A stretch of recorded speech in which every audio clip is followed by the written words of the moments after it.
tadi ini kan banyak yang nanya tuh apakah sudah selesai. Ini saya mau kasih benar 35 ya? Apa yang 35. Benar 35. Datamu benar. Benar kan? Aku memastikan ulang. Jadi balas lagi tadi ini makanya beli masjid tadi pasti nantang Nora kan diputus. Masih. Ya jadi kalau dari aku sih Mas itu ya jadi kalau yang setauku ya, maksudnya setauku adanya ketakutan itu ngebuat orang tuh akhirnya berbondong-bondong ke rumah sakit walaupun ringan. Oke ya. Jadi di situ. Jadi kita sepakat mainstream media mengakselerasi orang untuk berbondong-bondong ke rumah sakit. Kita sepakat nggak di poin itu? Kalau itu sepakat. Dari awal aku sepakat. Aku nggak ada masalah soal MSM. Oke. Berarti kita berdua ini bisa dibilang sekarang udah mendekati nih. Musuh kita hampir sama nih. Jadi narasi mainstream media yang nakut-nakutin orang. Iya. Itu berarti jadi saran kita ke orang yang nonton, nih. Saran dokter kepada masyarakat yang nonton ini untuk melawan narasi-narasi menakutkan itu apa dari dokter? Silakan. Makanya dari awal tuh ya, kalau aku ya, bukan aku kalau di sini wah ini debat sama C, karena dari awal aku tuh pengen discuss kayak gini karena ngelurusin apa? Karena aku sama Mas Ji itu satu ya, jadi ini alurnya gini nih, ada COVID datang, ya kan? Terus dengan adanya COVID dibuat narasi seolah-olah kalau kena COVID tuh mati, gitu loh. Masih ingat gak ketika jumpa pers 2 bulan yang lalu, reporter aja pakai masker gas air mata, Bor. Itu aku, ya kan, terus oke lah, let's say itu lupakan orangnya udah minta maaf. Dan aku minta maaf juga karena terkesan membuli lah, oke lah. Terus berikut ya orang berbondong-bondong ke rumah sakit dan itu meningkatkan beban dari tenaga medis yang area kapasitasnya harusnya 2.000 pasien per orang jadi banyak. Dan akhirnya karena umurnya udah tua, kelelahan, down, ada yang akhirnya kena serangan jantung, ada yang kena COVID, dan akhirnya dirawat dan akhirnya ada yang wafat dan gugur. Nah makanya pemerintah ini ngusulin lah kalau bisa putus infeksinya supaya kita tenang dan kalau ada keluhan kita ada yang namanya sampai pemerintah ngeluarin aplikasi hanya demi orang tuh bisa ngecek dirinya sendiri karena biar orang itu nggak buru-buru ke rumah sakit terus itu karena ketakutan akan mati itu emang real banget gitu loh. Padahal kalau kita tahu yang lebih orang dari dulu tuh nggak takut TBC loh. Di Indonesia tuh ini yang kita luruskan ya buat teman-teman. Bukan bertele-tele orang dari dulu tuh TBC ada, benar ya? Tapi orang itu nggak takut sama TBC. Padahal TBC itu di Indonesia nomor 2 di dunia. Dan itu nularnya lewat airborne. Di dunia, Mas. Iya. Dan airborne itu. Airborne. TBC itu di dunia di airborne. Dan aku salah satu yang kena. Mukamu TBC. Ya kan endemik kan kita TBC. Oh iya. Dan kita itu sampai pengobatannya lama 6 bulan. Tapi orang itu dari dulu kan harusnya kalau orang takut TBC pakai masker kemana-mana. Tapi apa orang takut sama TBC? Nah narasi COVID ini loh. Kalau semakin kita takut, semakin imun kita rendah. Itu nanti harapannya buat teman-teman. Benar kan?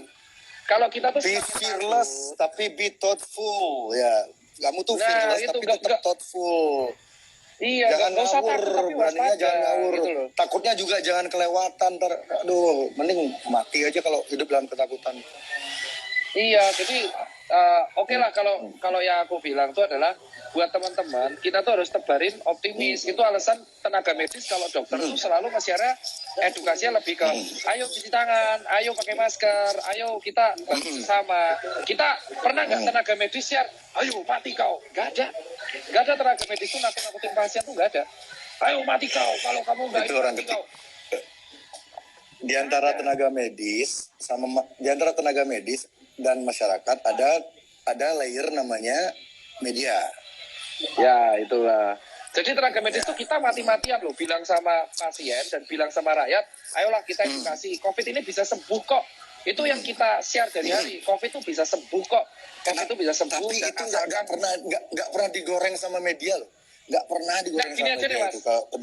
Ini Depli, kita sama JDN, aku kan sama JDN nih, sama JDN ngasih bantuan 8 ton ke JDN Junior Data Network. Jadi apa? Junior Data Network itu kayak teman komunitas lah, organisasi, ya yang itu foundernya Pak Koko, dia spesialis penyakit dalam. Ini buat Mas Jering tahu, ketika kita itu 3 minggu yang lalu ngasih bantuan ke Papua 8 ton APD. 8 ton APD. Kita ngasih bantuan 8 ton ke Papua. Ada APD, ADP. Dan nggak ada yang liput. Nggak ada yang itu muncul di media, nggak ada. Kita share di medsos, semuanya kita viralkan.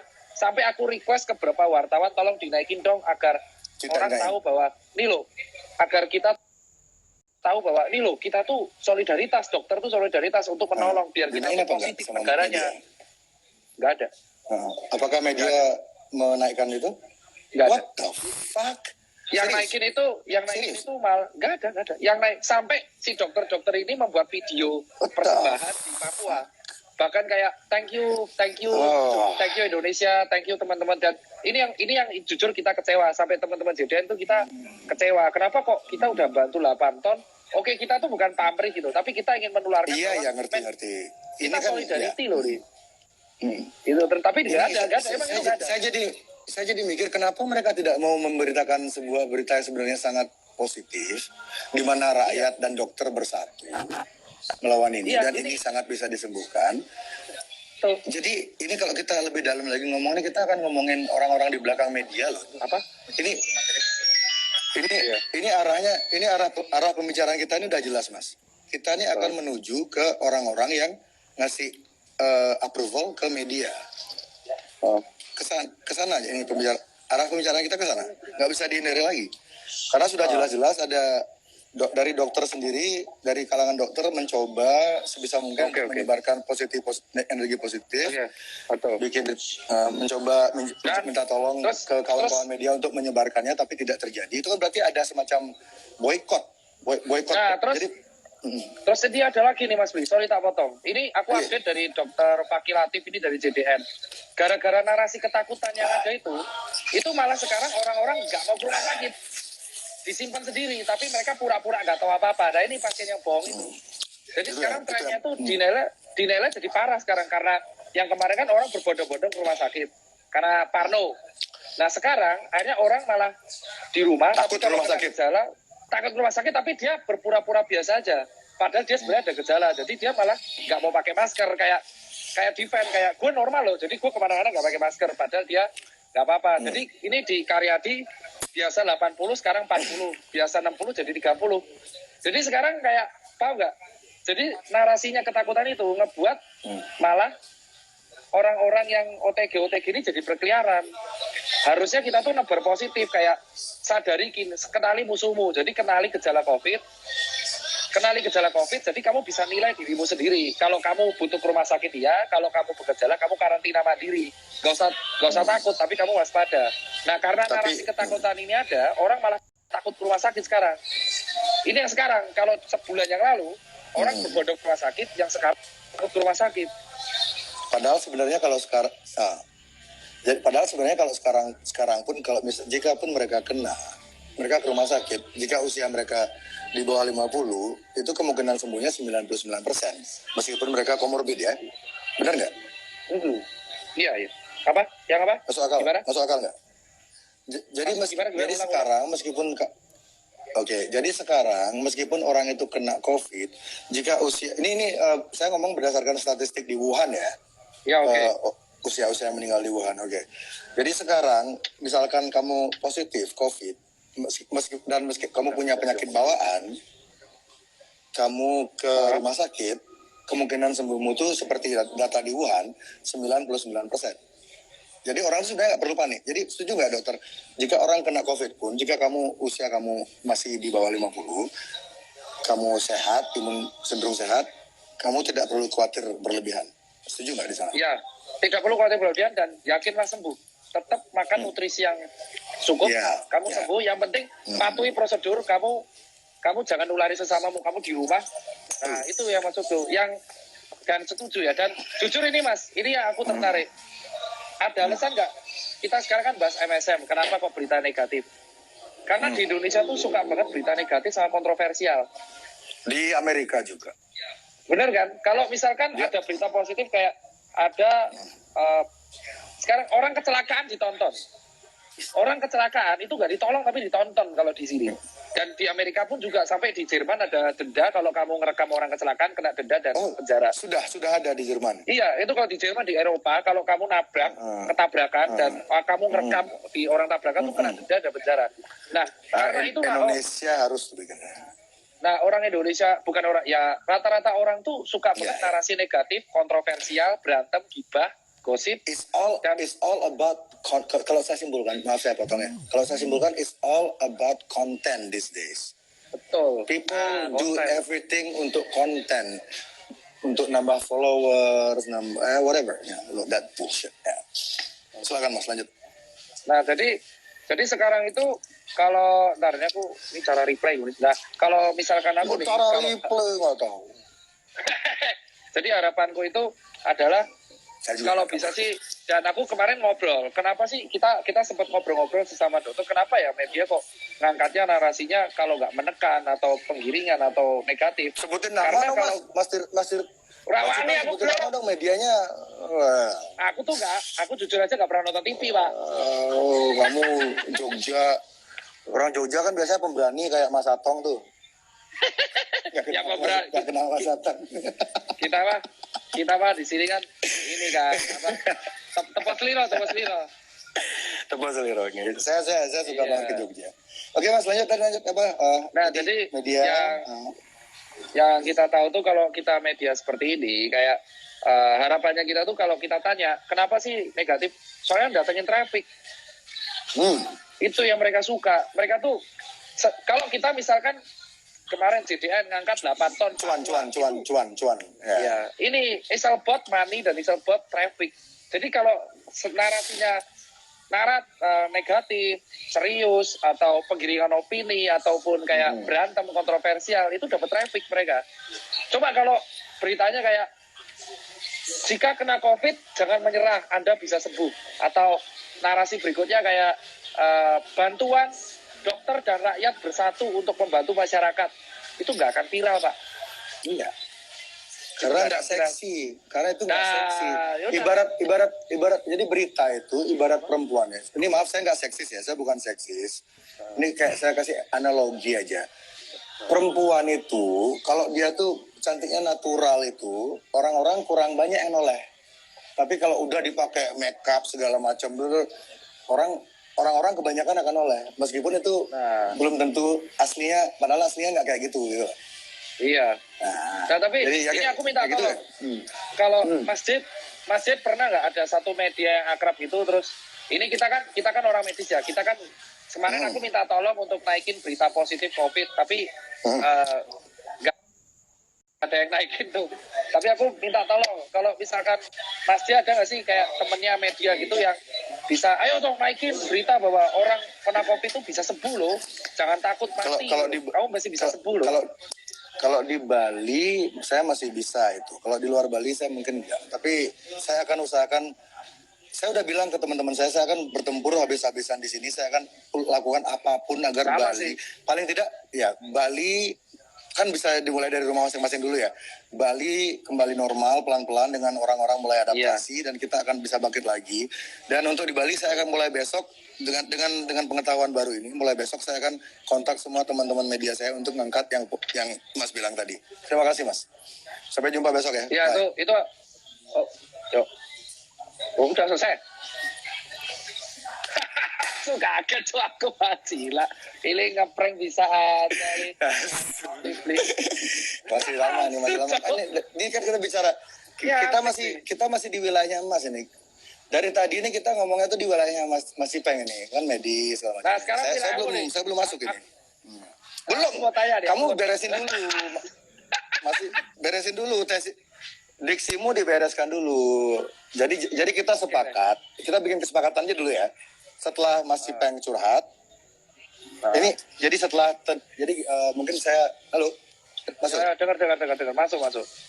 Oke. Dengar enggak? Jadi dengar. Jadi apakah Mas Ipeng setuju ketika setelah kita bilanglah diskusi tentang situasi di lapangan dari pengalaman pribadi Mas, kita berdua sepakat jika yang memperburuk keadaan adalah media-media yang memelihara narasi ketakutan. Kita sepakat di sana berarti. Oke, aku sepakat. Kalau di situ aku sepakat. Karena nggak seksi, nggak datangin traffic kalau nggak kayak gitu. Iya, betul. Dan narasi positif tuh harus dibangun dari sekarang. Ya apapun resikonya, walaupun nggak datangin iklan. Ya. Oke. Jadi aku mau tanya, Mas Tirta di sini mau apa? Oke. Mau tanya mau apa? Sorry tak potong apa? Lanjutin coba. Enggak, no. Mas Tirta bisa nggak ngasih tahu kawan-kawan media untuk ini kan pasti banyak nih orang media. Mereka lagi nyari celah sekarang nih. Mereka mengintai live kita. Mereka akan ngambil beberapa kalimat yang dirasa bisa jadi konten, bisa ngejual. Itu akan jadikan headline besok. Jadi kepada mereka-mereka yang sedang nonton ini sekarang, pesan Mas Tirta apa? Sebagai orang lapangan. Ya harapanku sih kalau aku lapangan ya kita cuma pengen pulang Mas. Itu aja. Aku udah lama Mas gak ketemu orang tua Mas, teman-teman tenaga medis 3 bulan lah Mas. Aku harapanku tuh buat teman-teman media yang nonton di sini, kalau bisa sih bantu kami lah untuk menyampaikan suara. Contoh perjuangan tenaga medis di sela-sela capek tetap semangat. Contoh kemarin dokter-dokter tuh kalau jaga Mas, mainin apa? Mereka saling menghibur satu sama lain, TikTok kayak gitu. Terus ataupun narasi-narasi positif yang disebarin, dan jangan membumbui sesuatu yang udah memperkeruh, memancing air keruh tuh nggak bagus. Harusnya kan hal kayak gini kan, ya contoh kemarin deh, masa berita kita berdua bisa masuk hot ketik tuh. Aku ketawa Mas. Ya, tapi kalau nggak ada berita itu mungkin yang nonton sekarang cuma 5 orang dan itu pun teman kita semua, Mas. Nah, terima kasih juga ya. Jadi itu sih Mas. Ya, jadi power itu tergantung bagaimana kita memanage-nya sih. Jadi pesan kepada kawan-kawan media, monggo. Tanya deh terakhir sebelum aku pesan. Kalau keadaan di Bali gimana Mas? Aku kan soalnya maksudnya kan lebih paham di Jakarta, Jogja, sama Solo sama Semarang. Kalau yang di Bali, kalau nggak salah kan mereka sempat didatengin turis ya sebelum ditutup, sebelum ada kejadian Wuhan itu sempat menerima turis banyak. Itu kasusnya gimana perkembangan di sana? Biasa aja, baik apa turun apa rendah? Rendah ya?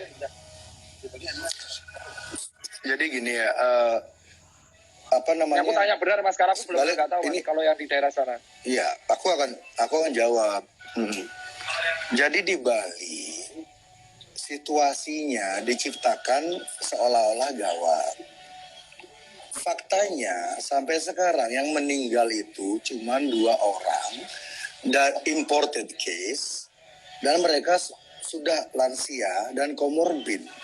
Jadi meskipun tanpa COVID, besar kemungkinan mereka juga mungkin meninggal, karena di Bali ini setiap bulan ada aja lansia yang meninggal di Bali, lansia dari luar negeri ya, karena mereka banyak yang menghabiskan masa pensiun mereka di Bali. Orang-orang pensiun kan di atas 65 itu.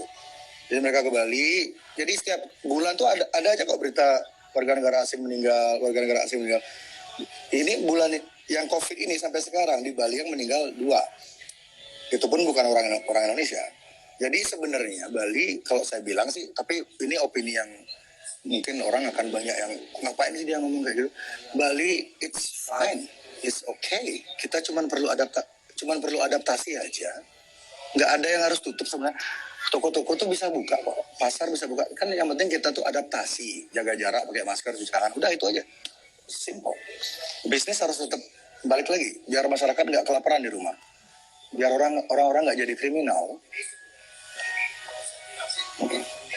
Jadi kondisi itu ya. Kalau yang di delaynya lama banget.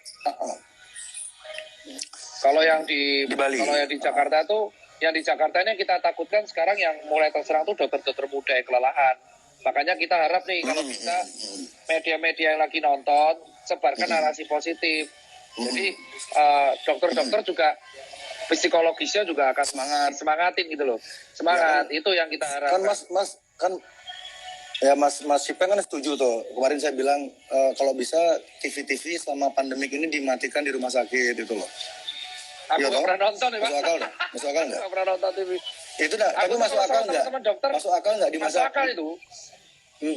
Masuk akal. Untuk pasiennya kan di kamar.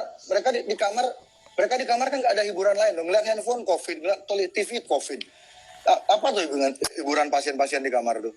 Itu di Wisma Atlet sampai dokter-dokter tuh yang buat hiburan. Jadi dokter-dokter yang di Wisma Atlet ini buat teman-teman yang nggak tahu ya, di Wisma Atlet itu tenaga medis sama dokter-dokternya tuh menghibur buat acara senam sama yoga. Jadi mereka tuh nggak terpantau di gadget.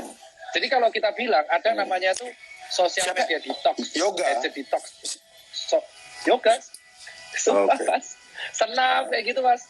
Karena biar mereka tuh nggak terpacu sosial media terus. Jadi sampai ada tren namanya tuh gadget detox dan TV detox. Sorry saya potong. Jadi harapannya tuh apa? Sorry saya potong. Kenapa? Sorry saya potong, ini penting soalnya.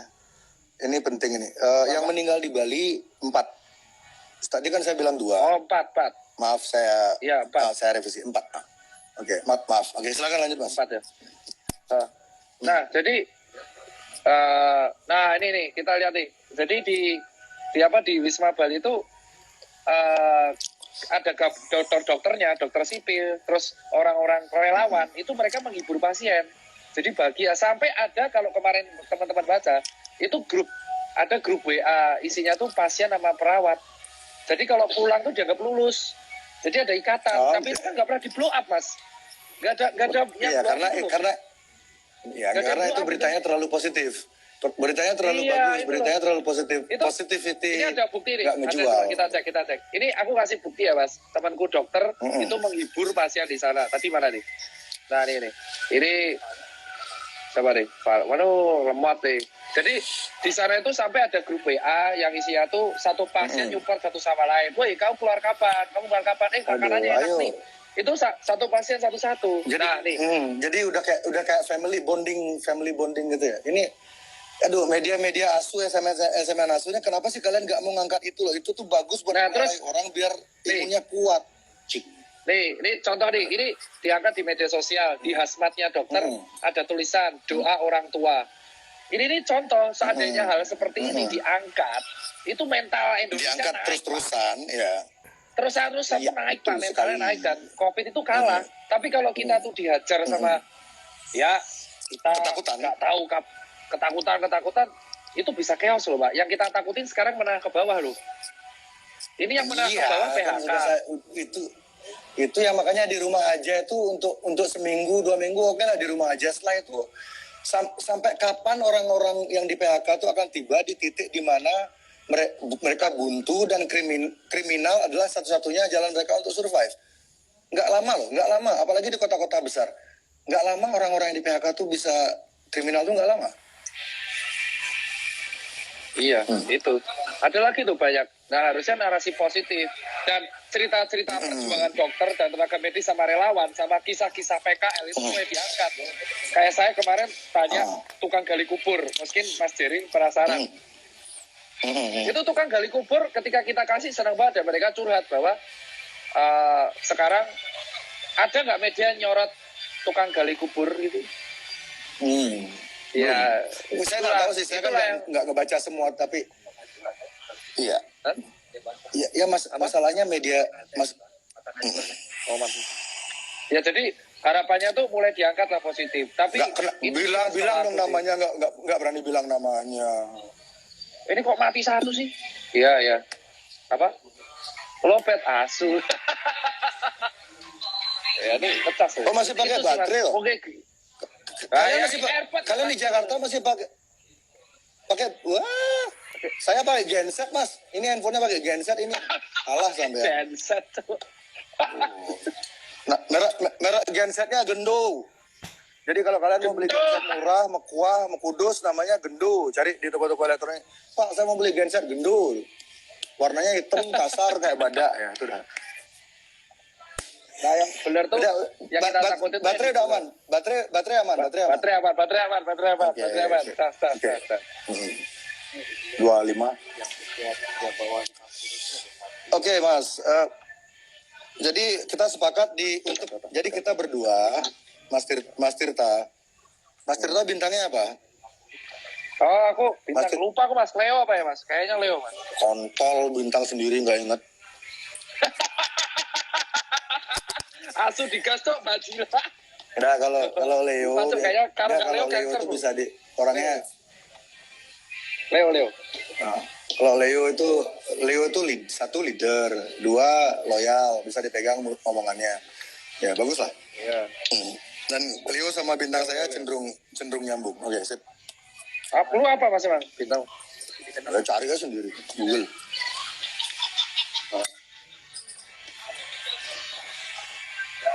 Iya betul.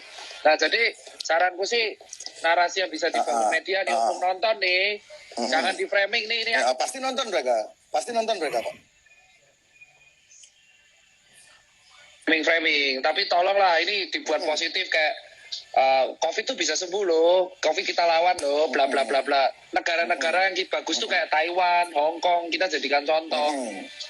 Coba baca tuh Google negara Hong Kong sama Vietnam itu ngelawannya gimana gitu. Brunei itu. Tapi kalau kita dipapatkan yang kita headline apa? US emang ya serem Pak. Ya gitu. Nah, selain itu di US kan menjelang Oke. Nanti saya jelaskan sedikit tentang di US situasinya. Oke, siap. Jadi kita sepakat. Jadi kita untuk sesinya Cipeng udah berarti atau mau ada lagi yang mau disampaikan? Udah. Yang mungkin kira-kira yang udah sama itu. Apa namanya? Beberapa teman-temanku. Teman-teman dokterku penasaran itu. Itu capsule itu dijelaskan itu pada banyak yang marah. Kalau aku kan santai-santai kan. Itu yang kamu nantang dulu malah. Jadi gini apa namanya? Saya tuh biar nggak salah paham semuanya. Jadi caption saya itu kan isinya kan saya bilang kalau ada yang nantang saya untuk bertemu dengan pasien COVID atau misalnya disuntik virus COVID, saya nggak akan menolak, tapi syaratnya orang-orang selama ini yang menakut-nakuti, ini lockdown-nya kan sebenarnya narasi menakut-nakuti sebenarnya. Lockdown ini kan kalau kita bisa masuk, kita golongkan, narasi lockdown ini kan narasi menakut-nakuti orang.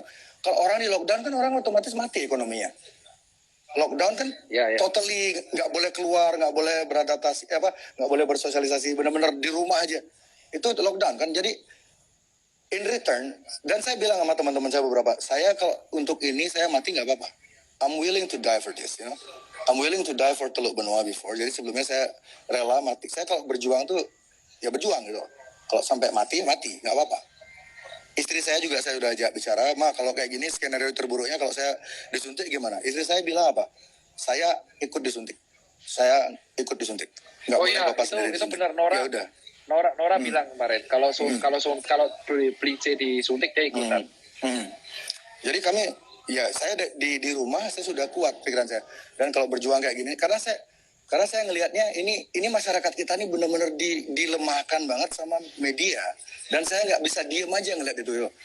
Saya punya followers, ada orang dengar suara saya di sosial media, dan sekarang saya bertemu dengan orang yang tepat, yang punya kekhawatiran, yang bisa saya ajak berbagi kekhawatiran yang sama. Semoga percakapan kita ini bisa ngebuka orang-orang. Dan kepada kawan-kawan Mas Cipeng yang tersinggung, itu saya tidak ada bermaksud meremehkan profesi dokter atau apapun. Tapi itu murni untuk menyuntikkan rasa berani ke orang-orang, rasa positif ke orang-orang. Oh, dia aja berani kayak gitu. Berarti ini sebenarnya penyakit ini ada, tapi nggak seberbahaya yang diberitakan media-media. Itu subliminal message saya, pesan besar saya dari caption diminta disuntik itu adalah itu. Agar orang-orang itu nggak ketakutan. Oh, dia aja berani ngomong kayak gitu. Berarti virus ini nggak mengerikan banget dong. Jadi kalau imun kita sehat, kita bisa hidup normal dengan catatan itu adaptasi tadi. Jadi subliminal. Jadi saya suka bermain dengan subliminal message. Jadi orang-orang yang ngerti subliminal message pasti ngerti. Oh, captionnya kalau saya nggak males ngerti nyampe lah. Kalau orang bilang, orang jaksa bilang nyampe. Itu. Jadi message-nya itu, jadi biar orang-orang tuh punya kayak rasa pede gitu loh. Wah orang kayak jering aja berani, saya lebih sehat, nggak pernah minum, nggak ngerokok, nggak pakai narkoba, saya lebih sehat, saya pasti bisa kayak gitu loh misalnya.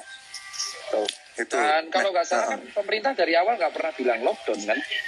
Betul, makanya saya dukung. Jadi dia marah. Pak Jokowi ini saya dukung banget ngelawan ini narasi lockdown ini kan narasinya elit global. Jadi saya dukung banget Pak Jokowi untuk menolak itu. Tapi sayangnya media ditunggangi, kalau saya bilang sih di Indonesia media ditunggangi kekuatan asing. 100%. Iya. Oke itu. Ini mati nih sing kanan ning airport ya, ini tinggal yang kiri nih. Dah. Wah, Terus sosokan. Kue sosokan pakai airport mati-matian rugi. Karena nanti pakai genset, Pak airport. Ini pakai kamu tahu nggak gadget? Saya kasih pertanyaannya, tebak-tebakan ya. Kita tebak-tebakan dulu ya sebelum saya ini ya, sebelum kita ngomong serius ya. Aduh, angel tuh tebak-tebakan tuh. Tebak-tebakan ya. Tebak-tebakan apa? Gadget apa yang paling cepat? Jawab. Gadget apa yang paling cepat? Sucuk gadget apa? Gadget apa paling cepat? Apa Cuk? Ini sering. Aduh, apa Cuk? Ini serius nih. Oke, 1, 2, sekarang. Jawabannya tuh. Apa? Headset. Kok bisa headset? Kok bisa tuh? Sejancuk. aku pipis dulu ya. Banyak minum dulu. Ya, pira. Aku mau besak botol itu.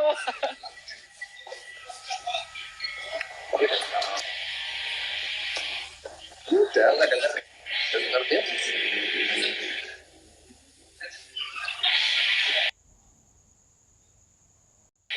Kabar bro kita.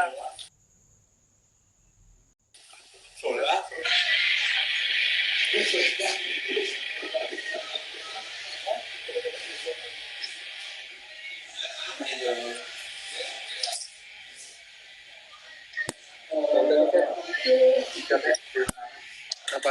Atau di luar komoditi yang itu apa yang butuh?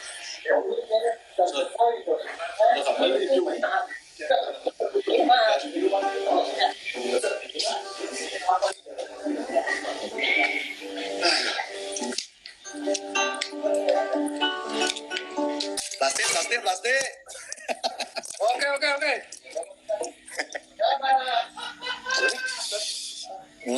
Gus Norma. Jadi di Bali itu ada di Bali itu ada segerombolan preman.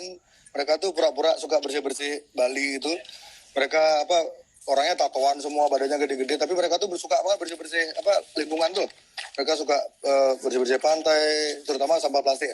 Nama kolektifnya itu Bersih-bersih Bali. Jadi saya promosikan di sini, jika kalian orang Bali ingin bergabung dengan kolektif yang suka menjaga alam Bali, bisa bergabung di @bersih-bersih Bali. Jadi mereka iya, jadi mereka bayar saya tadi berapa ya tadi untuk promo ya? Nggak bayar sih, gratis. @bersih-bersih Bali, oke. Jadi ini data-data ini nggak kepake dong. Berarti soalnya tadi kita banyak setuju soalnya. Ini saya udah bikin siap-siap berantem siap-siap adu argumen sama dokter tadi sebenarnya. Ya, mau gimana, emang kita sama. Iya. Oke Mas, ini bagus ini. Ini semoga masnya di Jakarta tuh. Jadi semoga masnya ini setelah wawancara ini bisa diundang untuk lebih menyiarkan lagi tentang pesan positif tadi itu loh, narasi positif. Kita bikin hashtag aja kali ya? Mau nggak Mas? Bikin hashtag coba. Narasi positif apa?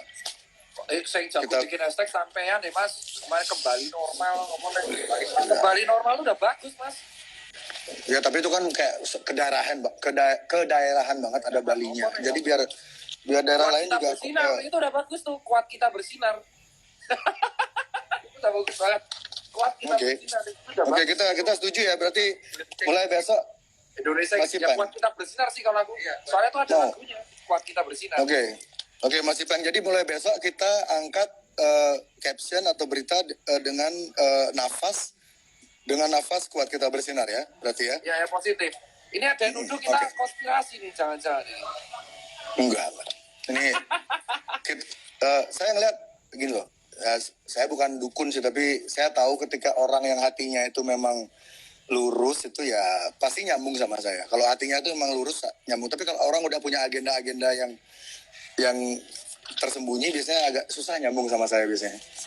Kalau ini sih nyaman banget sih nih, enak. Terus gantian. Nah ini ya konspirasi. Kita aku pengen denger nih, ini seru nih. Iya silakan Mas Ipeng nanya dulu dong.